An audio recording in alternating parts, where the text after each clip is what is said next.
Siamo sul vigneto di Tai degli anni 60, le lanterne. E come vedete abbiamo da poco concluso il lavoro di potatura invernale con la rimozione del cavo a frutto della scorsa stagione.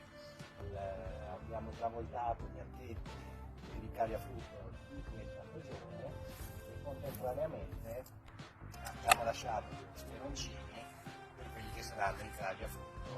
della prossima stagione. I lavori ancora che stiamo completando qua sono la sistemazione, come vedete questo è un impianto tipo vecchio, quindi i ferri, di mazza o i pali di cemento, soprattutto in caso vengono impegnati a macchina, ogni anno si arrecano oppure, quindi stiamo procedendo con la sistemazione